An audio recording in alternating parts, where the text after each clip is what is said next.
So we're here in Wyoming and our rig experienced a slight little issue. I've got a million emails that I haven't read. Got a brake pad squeaking that I gotta check, but I don't mind it. Cause I got her riding on that shotgun side with that take me till the sunrise look inside her eyes. Now we're flying. Yeah, we're flying. We got 10 miles of open road. That's in the radio. We got both windows down and no one around. Don't have to take it slow. We're good to go. There's some baggage sitting in the trunk I see. In the rear view mirror looking back at me. No, I don't hide it. Mine. You know what to do? Can you blow it? Can you go?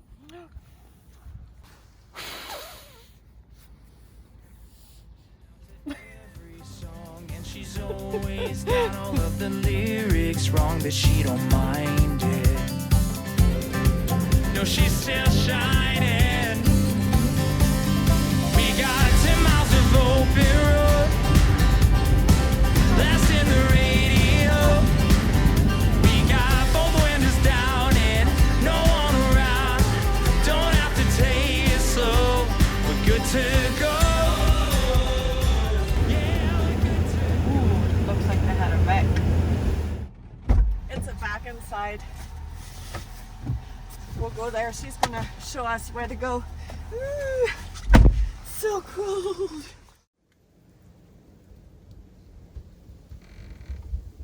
Yay, snow? Yay, snow? So we woke up this morning and found out that the furnace is not igniting. So because there's no click, there's a couple of different reasons. If the fan is blowing, I know that it's getting good voltage. So I know the batteries are good, I know the fan's working. The next step is to verify if the actual cell switch is good. So the cell switch is behind here. And that's where I gotta go check now to see if that works. Now, I've never taken this off before. So this is gonna be a first time for me and trying to get to the cell switch, see if that's it and diagnose this problem before we call any kind of repair guy to come out. So I know that the fan blows or the fan is blowing. I know that's good, but it's just not clicking over. So we've got a bigger issue we're gonna troubleshoot and we'll take you along the way. So I'm gonna go ahead and try to see about pulling that off. How convenient is it that as we're trying to troubleshoot our own furnace, there's an RV guy right there. So I asked Pam to go over there and get his number. Convenience, gotta take it.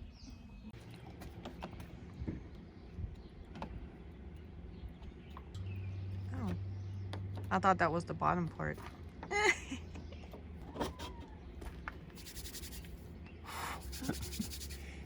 It always fails when it's cold. Otherwise, you wouldn't notice it. Well, I got that in there, so.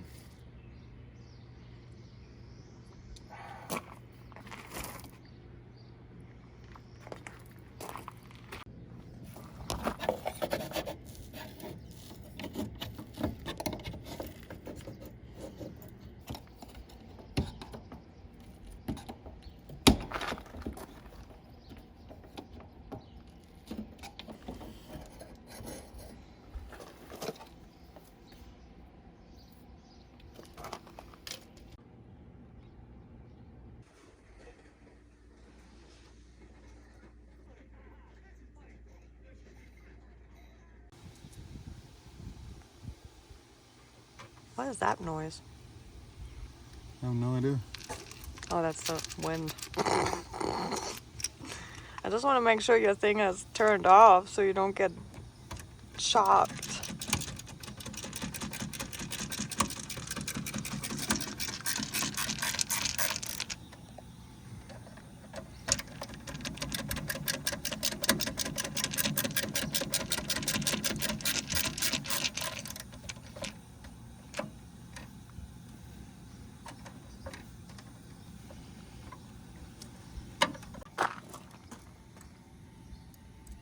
that's supposed to be clean?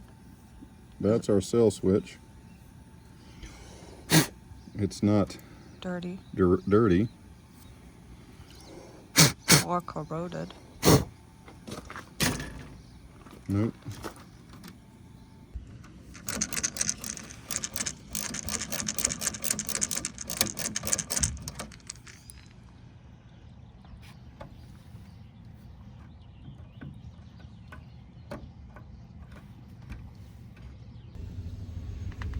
All right, so after spending a while on YouTube and troubleshooting this entire heating issue, we've checked the cell switch here.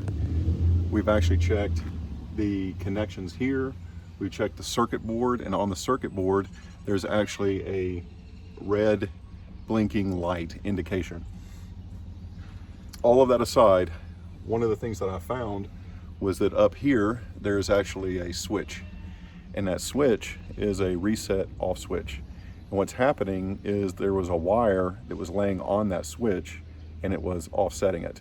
And that was the issue that we found so far, because the moment I took that wire off that was applying pressure and hit the reset, everything's working fine again.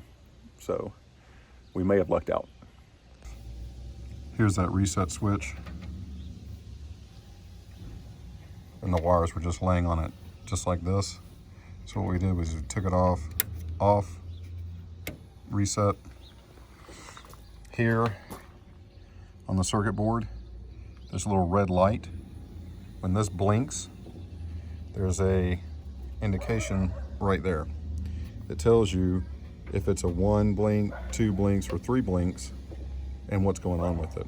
So this will help you troubleshoot in the future. So if you have access to this, take the panel off, look at the circuit board, turn the heater on, check the blinking light, make sure that the reset switch is reset off switch is good.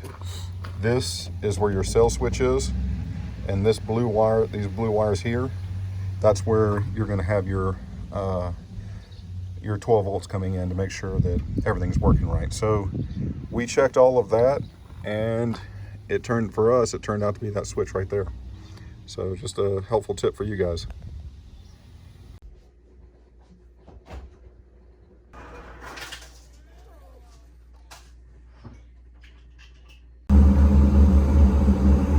Just kicked it on again. Warm air. You got warm air coming out here. Fans blowing.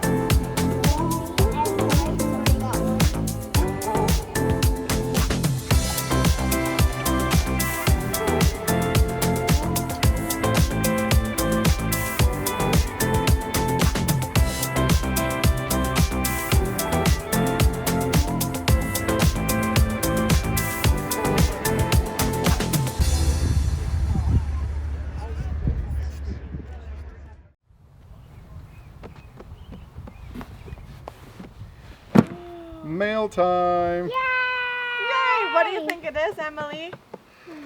What do you think it is, Sophia? I have no idea. What's that? A smiley face. It's like Christmas. Yay! I think I know what it is now. It's the thing for the front of your Mama's bike for Emily. Woohoo!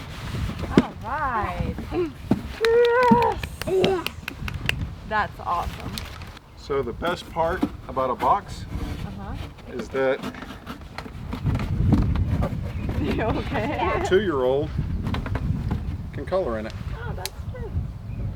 Emily.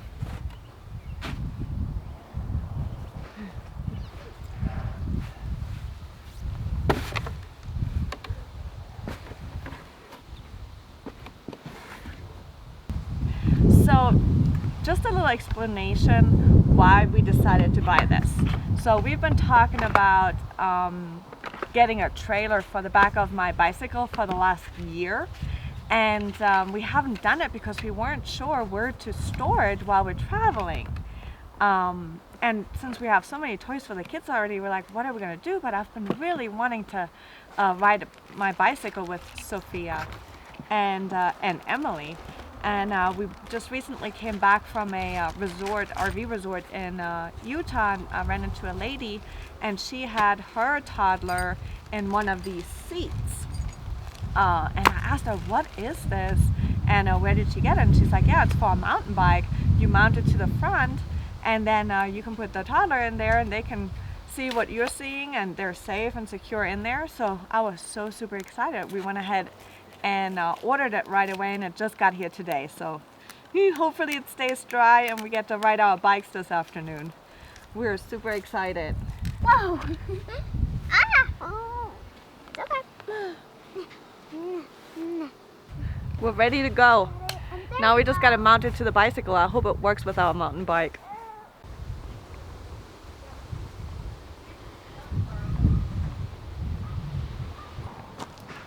Now I just got to take it off the back of the rig. It's quite the, what do you say? So I like to put this on one time and just leave it there. Taking it on and off is exhausting. Which is the whole point of having bicycles. Yeah. Maybe we can find a better way to do this. So quick tip for you guys. This bike rack was about $50 on Amazon.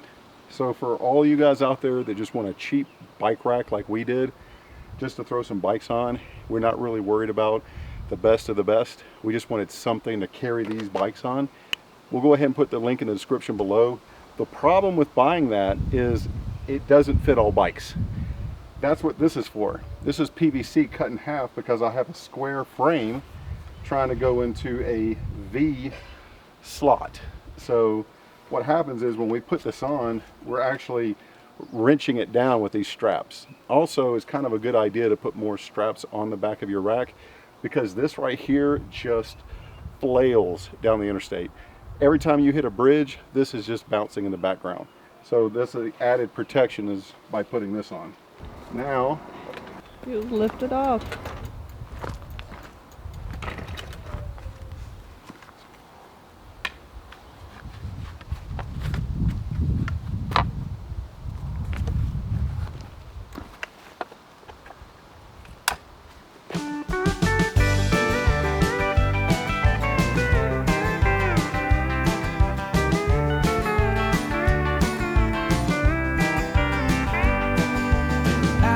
Chasing down this dream for as long as I've known. Sometimes I get to thinking that my life might be wrong. I wonder what kind of man I'd be if I hadn't moved away from my hometown and my folks. Wonder what I feel like today. All this here thinking's enough to drive a man insane. But my mind has always been like the sky before the rain. It gets so twisted up sometimes it's hard to catch your breath. If I keep doing this, I might think myself to death.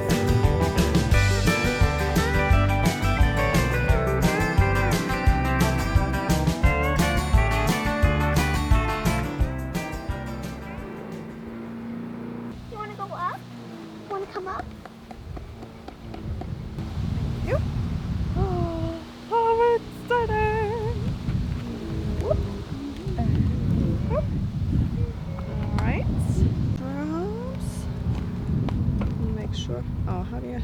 Ah, that's easy. Easy peasy lemon squeezy. Now, what do you think? Good. Enjoying the weather. Yay!